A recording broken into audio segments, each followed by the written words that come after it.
excited Yeah. is a understatement, I would say, and it's different, you know. Every person is different. For me, I'm just so goal oriented, I think, right? In this line of work, you tend to go from one concert to the next. So, typically, I might have something every weekend or at least every other weekend with different orchestras.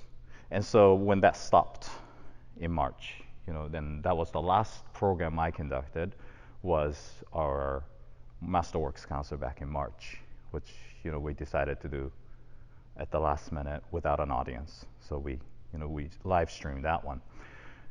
And so this is really the first official concert since then. So it's basically 8 months.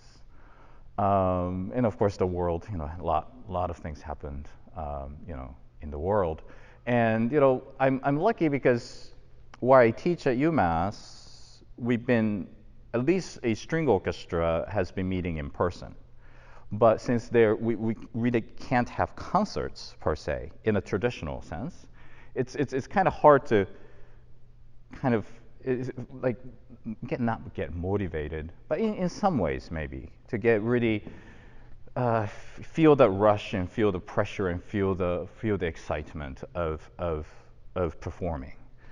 And so in that sense, this is really the first time for me, and it is it's the first time for several of our musicians as well. So yeah, there's this sense of being apart from each other. Usually we don't see each other much during the summer, but that's 2-3 months.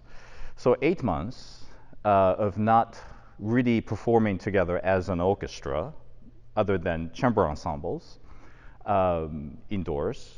So this is this feels very different, and so there was a certain level of maybe almost this nervous energy, almost anxiety.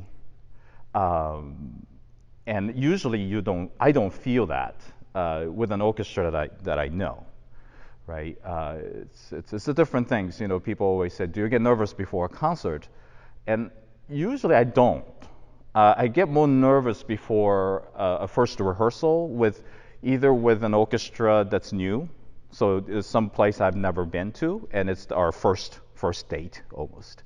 So there's this kind of always, you never know how everybody's going to react to each other, because that's what the whole point of live music, live ensemble music making is, right? It's really a sort of, it's all this chain of reactions and just sort of,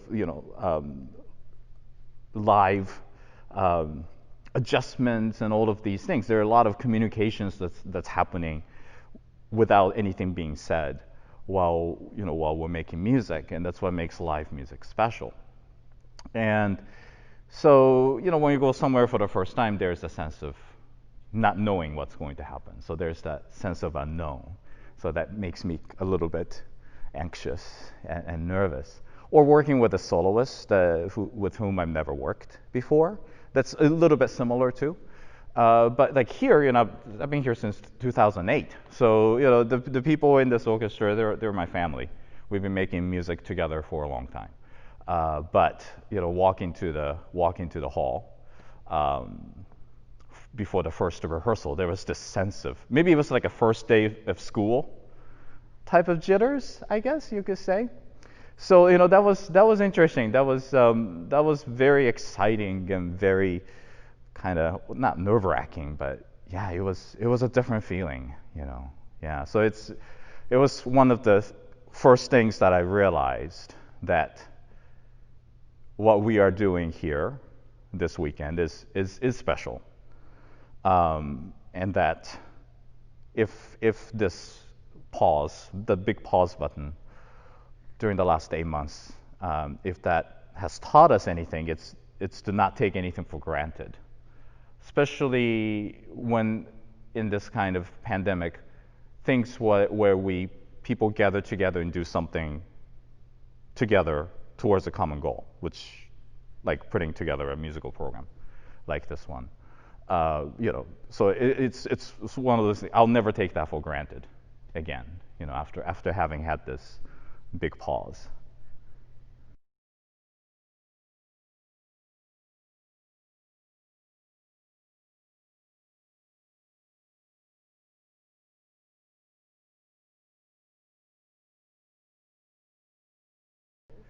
Yeah, so in some ways it's almost like baby steps, I think.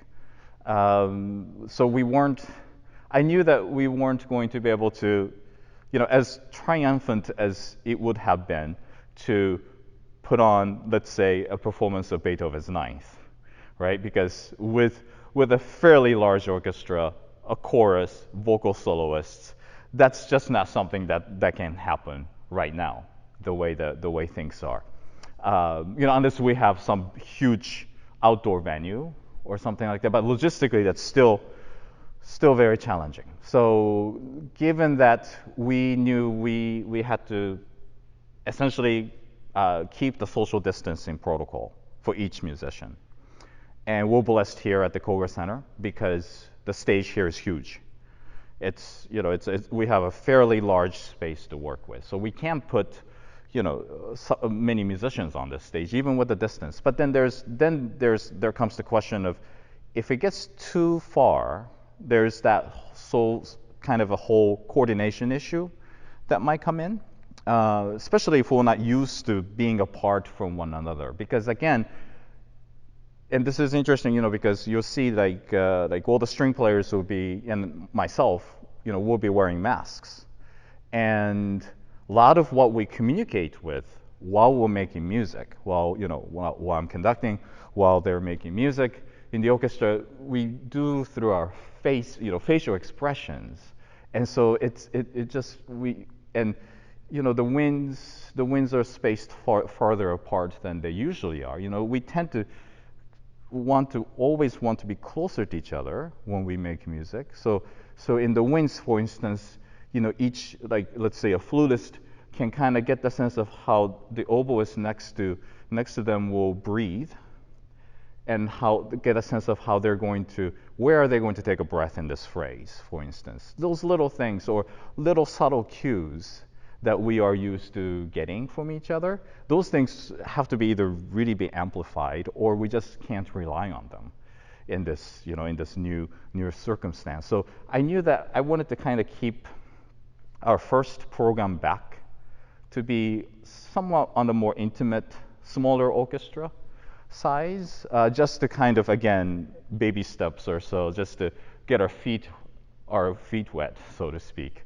And then the idea being, as we move into the winter and spring season, as we get to do more of these programs, that we can start to expand our musicians, just kind of taking it step by step a little bit. So that was really the key. So the natural thing from that standpoint of being able to feature the orchestra, but in really a smaller orchestra, so chamber orchestra in a sense.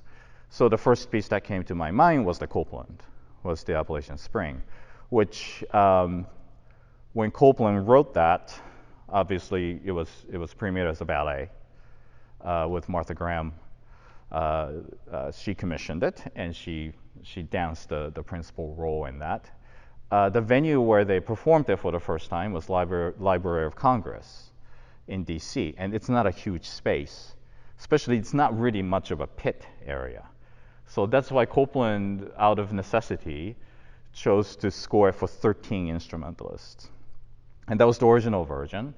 It was such a huge success that he later made an expanded orchestral suite using a bigger orchestra. And so that's the version that a lot of our listeners are probably familiar with. I've done the big orchestra version several times. I've done the suite of the original 13 instrument version, and I love them both. Sometimes maybe there's this grand gesture and you think, really missed that trumpet or the trombone line here or the percussion as Copeland used in the bigger instrumentation. But then there's this level of intimacy and transparency that you can only get in the original chamber version. So we decided to do this piece and then sort of build a program around that. But then I think for us in this new age, in a sense, and this is true once we have live audiences behind me, starting in January too, is that these programs are going to be shorter, and that's because of the safety precautions. We're used to having, in the past, we were used to having, let's say, some kind of a opening piece, followed by some kind of a concerto, let's say. And so first half alone might be, 40 minutes or more sometimes even. And then you take a 15, 20-minute intermission, and you come back, and then we'll perform a big symphony or something like that. It could be, another 40 minutes or more sometimes. So you're looking at a 2-hour experience. But now, and also as we are streaming a lot of these things, I think we're adjusting to the sort of the how we live or how we consume information and entertainment today. So we're trying to keep everything essentially to fit less than an hour, sort of everything packaged within an hour. So that was kind of another element that I had to think about in putting this together.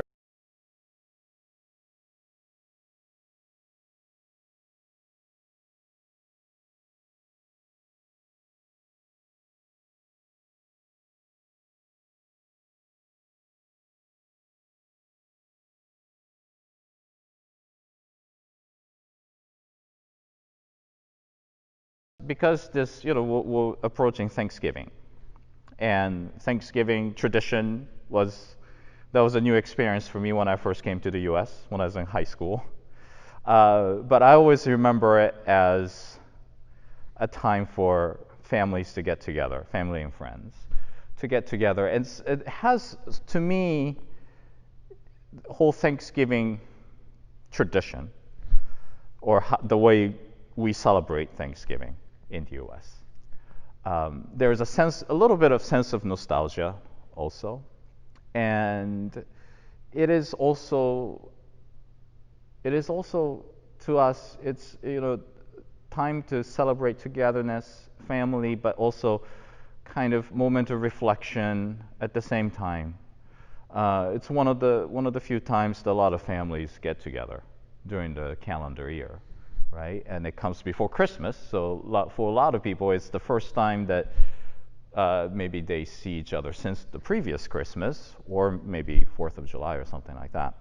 But so there's definitely a element of reflection, nostalgia, but also looking forward. So there's a sense of hopefulness too. So that's why I think the whole notion of Appalachian Spring is a perfect fit when we think about the fact that Martha Graham commissioned this, and it was premiered in 1944.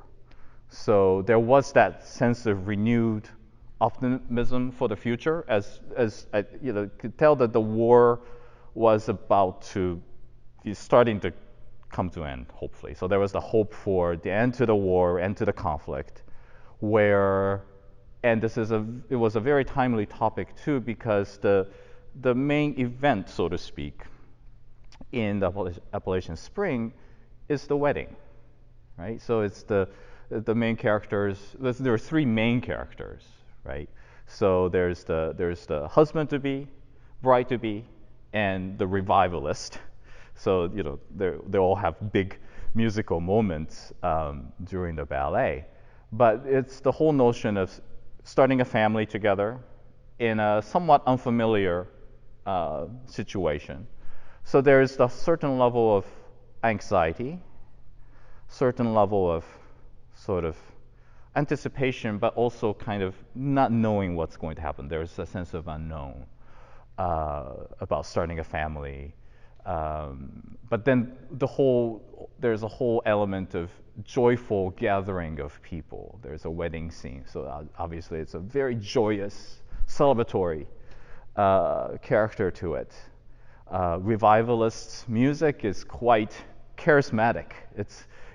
It captures this almost there's a raw energy to it almost, and there's a sense of hope for the future, prayer for peace at the end, after the final presentation of Simple Gifts theme.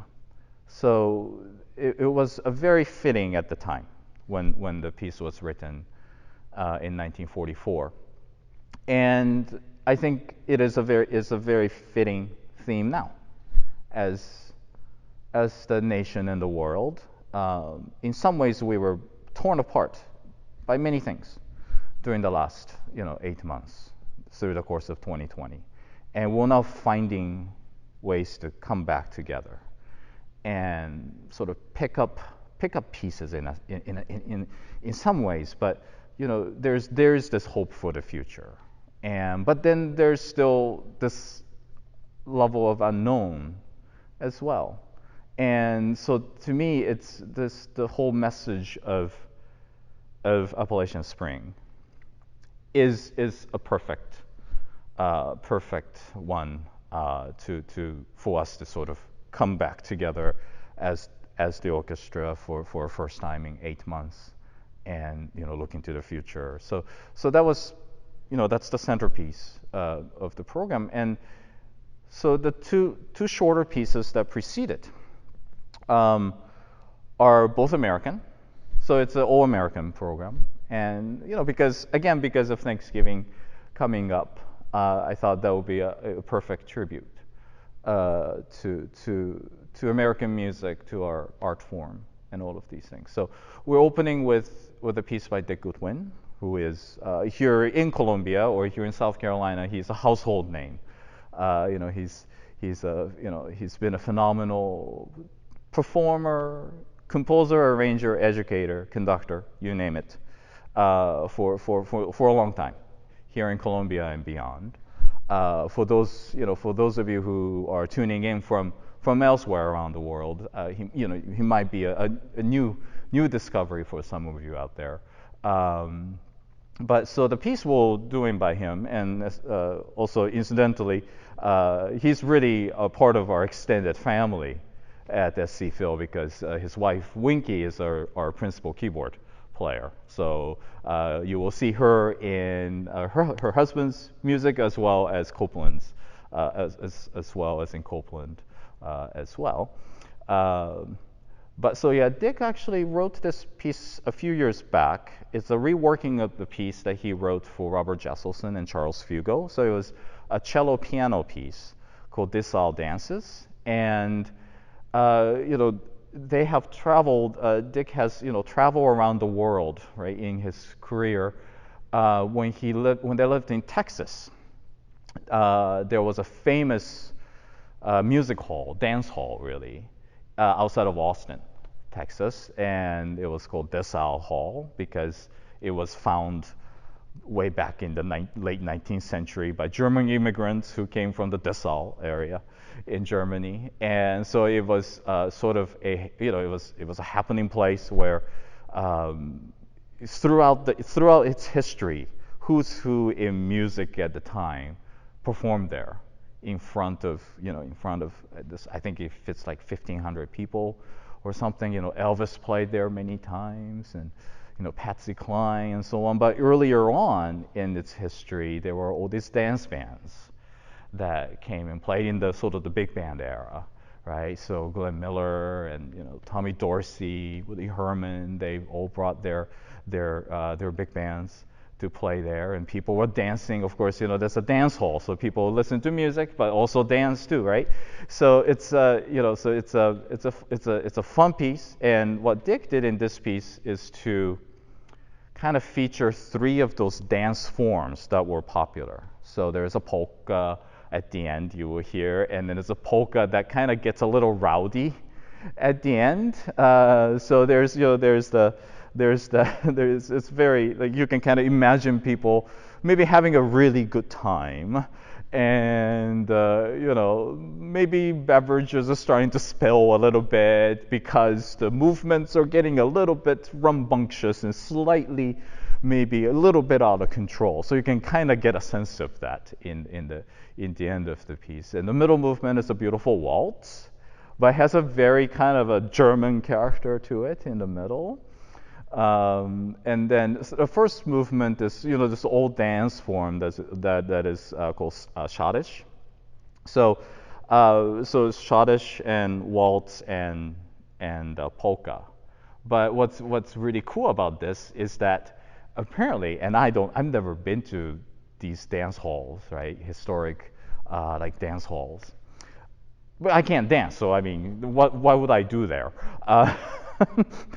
But so the thing was, they always played this sort of.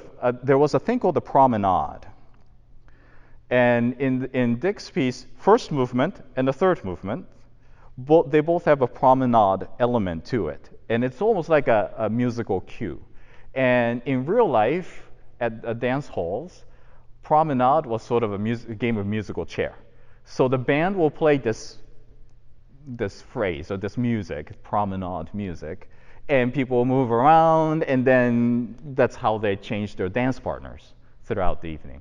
So there's that element in the piece. So as we're going, all of a sudden you hear the promenade music, which opens the whole piece. So you hear it, you start to recognize the promenade. So you think, oh, okay. So you imagine yourself as a listener, but also as a participant. You place yourself in the Dessau Hall, and you think, okay, it's time to change dance partner here. So you can kind of get a sense of a whole evening of music and dancing kind of condensed into this like 11-minute suite in a sense. And again, it's kind of there's a sense of nostalgia there. It is a lot of fun to perform. So I hope everybody will enjoy that.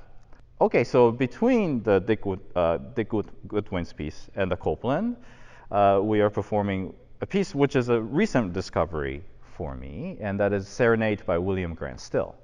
Now, William Grant Still, his nickname is that he was the dean of African American composers, and he was a true trailblazer, in a sense that he was the first African American composer to have a piece commissioned by a major orchestra in this country. His works were performed all over the world, by all the major orchestras around the country, around the world as well. Had an opera that was commissioned by the New York City Opera. So he was the first in really now a long line of outstanding composers of color in this country. But he started out actually.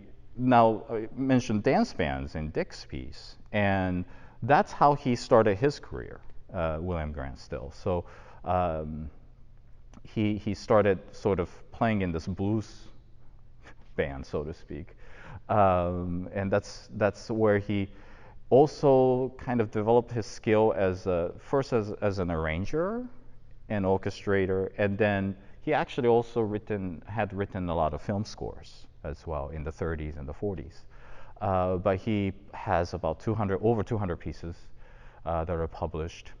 One of my favorite pieces that we were going to perform originally this coming February was his first symphony called Afro-American Symphony, and it's a piece that really should be just as well known as Candide or anything by Gershwin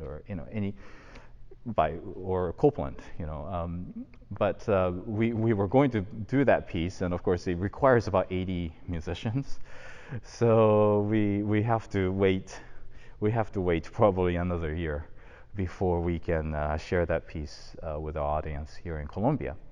But when I was looking for something that fits this instrumentation that we have for this particular program, I came across this piece of his called Serenade, which exists in various versions. There's a version of it just for strings. There's a version of it for a rather large orchestra. But then he also wrote a version of this piece, scored it for flute, harp, clarinet, and strings. So I thought, well, this fits perfectly. So that's how I really came across this piece. But it is such a gorgeous piece. There is this sense of longing, sense of lyricism that is so special about this piece, and Still's writing in general. He was such a great lyricist in a sense, musically speaking. There is this sense of this poetic lyricism that is sort of you can hear in a lot of his music, and this piece is just filled with that. There's no introduction or anything like that. It starts right away with the cellos playing this main gorgeous melody with the harp accompaniment, and it's a short piece. It's about 6 or 7 minutes, and so it's a perfect miniature to take us from the Goodwin's piece to Appalachian Spring, and so it's again, all three pieces are. There's a sense of hope. There's a sense of joy, and I cannot emphasize how joyful it is to come back together and make music with everybody here. It's been